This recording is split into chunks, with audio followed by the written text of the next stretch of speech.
Ya, kayak yang pertama kita bahas itu kan definisi modul ajar. Kalau dari saya sendiri, modul ajar itu menurut saya adalah bahan ajar yang disusun secara sistematis. Maksudnya secara disusun sistematis di sini sesuatu yang bisa mudah dipahami oleh peserta didik agar dapat belajar mandiri. Nah, pasti isi dari modul ajar itu kan untuk bahan-bahan pembelajaran untuk peserta didik. Ya, kalau menurut saya definisi modul ajar itu adalah sebuah dokumen yang berisi tujuan, langkah, dan media pembelajaran. Nah, serta asesmen yang dibutuhkan dalam satu unit atau topik itu berdasarkan alur tujuan pembelajaran atau yang bisa disebut ATP.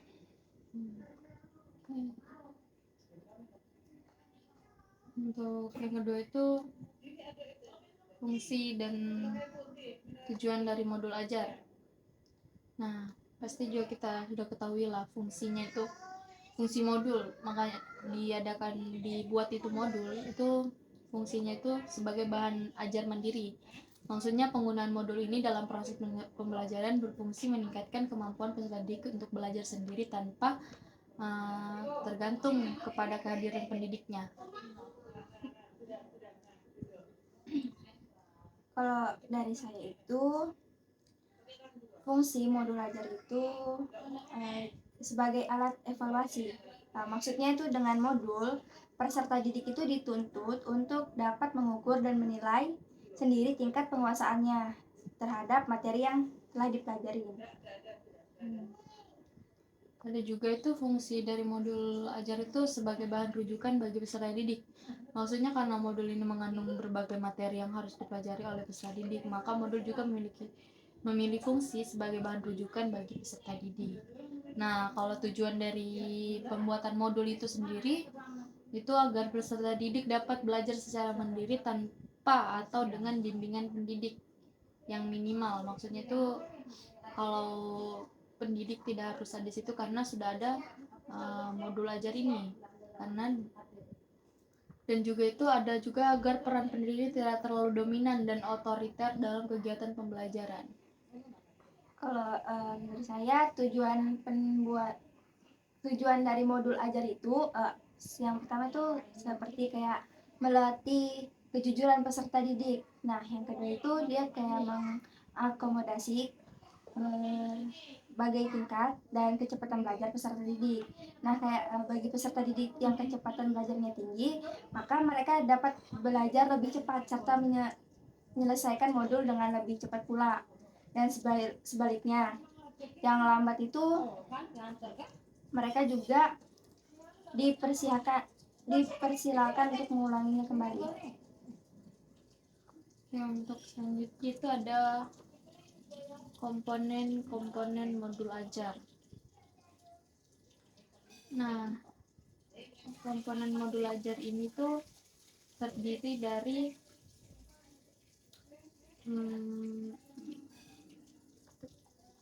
komponen modul ajar ini terdiri dari misalnya seperti informasi umum, identitas modul, informasi tentang modul ajar yang dikembangkan. Nah,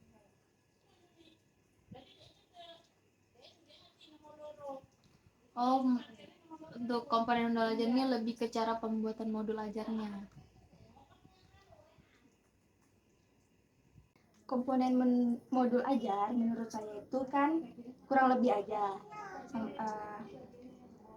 dia kayak informasi umum. Nah, informasi umum itu dia kayak ada banyak macamnya lagi, kayak misalkan kayak pemilihan jenis satuan dan jenjang pendidikan, terus tuh kayak pemilihan fase dan kelas, pemilihan mata pelajaran, kayak judul modul ajar, penanda kebutuhan khusus, kurang lebih seperti kayak gitu. Oke. Nah, kita langsung ke karakter pembahasan selanjutnya, yaitu karakteristik asesmen dalam kurikulum merdeka. Nah, yang saya dapat sendiri nih,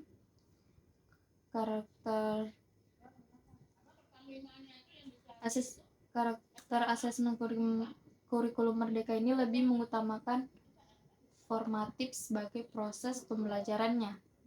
Jadi karakteristik asesmen kurikulum merdeka ini ada karakteristik asesmen formatif dan juga karakteristik asesmen sumatif. Yang karakteristik asesmen juga saya tuh dapat dia tuh ada 2 karakteristik asesmen. Nah, yang pertama itu kurang lebih sama aja, formatif sama sumatif. Nah, isi dari karakteristik asesmen formatif itu kayak terintegrasinya dengan proses pembelajaran. Nah, yang biasanya itu dilakukan secara berlangsung, sehingga asesmen formatif dan pembelajaran itu menjadi suatu kesatuan. Demikian pula pencernaan asesmen formatif itu dibuat menyatu dengan perencanaan pembelajaran. Nah, yang karakteristik asesmen sumatif itu dia ada seperti ini. Dilakukannya setelah pembelajaran berakhir. Misalnya satu lingkup materi kayak habis itu akhir semester atau akhir tahun ajaran. Saya dapat juga di sini kan karakter formatif ini karakternya itu memperhatikan kemajuan penguasaan dalam berbagai ranah, meliputi sikap, pengetahuan, dan keterampilan motivasi belajar, sikap terhadap pembelajaran, gaya belajar, dan kerjasama dalam proses pembelajaran, sehingga dibutuhkan metode atau strategi pembelajaran dan teknik atau instrumen penilaian tepat. Nah, lanjut tuh ke kita pembahasannya lanjut ke prinsip asesmen. Prinsip asesmen yang saya dapat itu kayak seperti bagian terpadu dari proses pembelajaran, fasilitas pembelajaran, dan penyediaan informasi yang holistik. Nah, sebagai umpan balik untuk guru, murid, dan orang tua wali agar dapat memandu mereka dalam menentukan strategi pembelajaran selanjutnya. Jadi prinsip asesmen itu dalam kurikulum merdeka juga itu termasuk terpadu dengan proses pembelajaran. Jadi pada intinya itu terpadu dengan proses pembelajaran, netral, sederhana dan informatif, adil, valid, proporsional, dan dapat dipercaya dan reflektif. Untuk selanjutnya itu jenis-jenis asesmen formatif. Oke, di sini saya dapat beberapa jenis asesmen formatif. Nah, yang pertama itu tes formatif. Nah, biasanya ini tesnya dilakukan selama pembelajaran untuk mengevaluasi pemahaman siswa secara berkala. Nah, tes ini tuh biasa berupa pertanyaan pilihan ganda, esai singkat, atau pertanyaan pendek. Yang kedua itu diskusi kelas. Nah, diskusi ini biasa itu terdiri dari kelompok kecil atau diskusi kelas secara umum.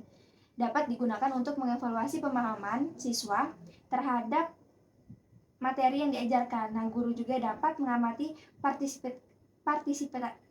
partisipasi siswa dan memperbaiki pemahaman mereka selama diskusi.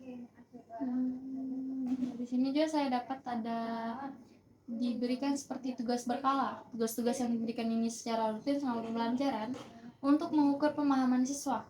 Ini berupa tugas menulis, proyek, ataupun presentasi. Nah, ada juga portofolio.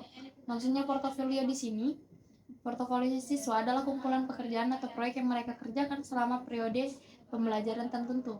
Ini dapat cangkup tulisan, karya seni, ataupun catatan penelitian yang menunjukkan perkembangan dan pemahaman siswanya sendiri. Ada juga di sini per assessment.